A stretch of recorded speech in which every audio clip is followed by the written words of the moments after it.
Red 2 देखी भाई, बहुत डिसअपॉइंटिंग। मतलब रेड 1 जो थी वो मास्टरपीस थी, यहां मास्टर हटा दो, बस पीस ही पीस हैं। थोड़ी थोड़ी सी रेड पड़ती है, बाकी सब कुछ होता है। बेकार के गाने आते हैं जो कुछ समझ में नहीं आता क्यों डाले गए हैं। बीच बीच में वाणी कपूर आती हैं, क्यों आती हैं कुछ समझ में नहीं आता। अजय देवगन की चप्पल का बार बार क्लोज शॉट दिखाया जाता है। भाई मान लिया कि वो चप्पल पहनते हैं, आपको ब्रांडिंग भी करनी होगी, लेकिन क्यों है कुछ समझ में नहीं आता। कहानी क्या है? रेड है, रेड पड़ेगी।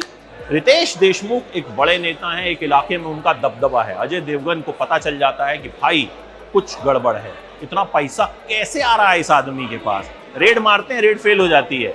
फिर क्या होता है? फिर Ajay Devgan income tax officer से जासूस बन जाते हैं, पुलिस वाले बन जाते हैं, मतलब ब्योमकेश बख्शी बन जाते हैं, सब कुछ बन जाते हैं, लेकिन अमय पटनायक नहीं रहते हैं। फिर क्या होता है? बस वही होता है। बहुत प्रिडिक्टेबल है, आप आराम से अगला सीन प्रिडिक्ट करते हैं कि अगले सीन में क्या होने वाला है। अजय देवगन की एक्टिंग बिल्कुल इंप्रेसिव नहीं है। अजय देवगन टायरिंग लग रहे हैं, ऐसा लग रहा है कि जैसे वो एक्टिंग में इंटरेस्टेड ही ना हो।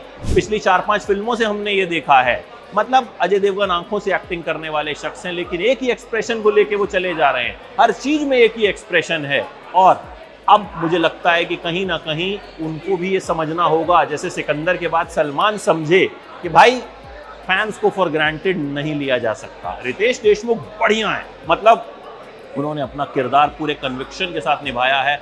मजा आता है उन्हें देख के, उनके डायलॉग्स भी पावरफुल हैं। अजय देवगन जब डायलॉग बोलते हैं कुछ कुछ समझ में नहीं आते। कई लोगों ने, हमने आपस में डिस्कस किया और पूछा भाई क्या बोला, पल्ले नहीं पड़ा क्या बोला। अमित सियाल ने अजय देवगन की इस फिल्म पे रेड मार दी। अमित सियाल का किरदार पूरी फिल्म में सबसे शानदार है। अमित सियाल की एक्टिंग हर एक्टर पे भारी लगती है, और यही होता है जब आप अपने क्राफ्ट पे मेहनत करते हैं ना, आप अलग से निकल के आते हैं। और अमित सियाल इस फिल्म में अलग से चमके हैं, मजा आ जाता है उन्हें देख के। केसरी 2 में भी अमित सियाल के साथ ऐसा हुआ था। वाणी कपूर ने ये फिल्म सिर्फ इसलिए की कि अजय देवगन के साथ फिल्म मिल रही है, अदरवाइज फिल्म में उनका किरदार अजय देवगन की पत्नी का है और बस उतना ही है। बीच बीच में वो दिखती हैं तो याद आता है कि वो पिक्चर में हैं। सौरभ शुक्ला कमाल के एक्टर है, छोटा सा कैरेक्टर उन्होंने प्ले किया क्योंकि रेड 1 से वो कनेक्टेड थे, बट क्यों ही किया मेरी समझ से बाहर है। कुल मिला के ये बहुत डिसअपॉइंटिंग फिल्म लगी मुझे। उम्मीद बहुत थी, देखिए कुछ फिल्मों का पार्ट 2 नहीं बनना चाहिए। रेड 1 बनी, हमें बहुत मजा आया।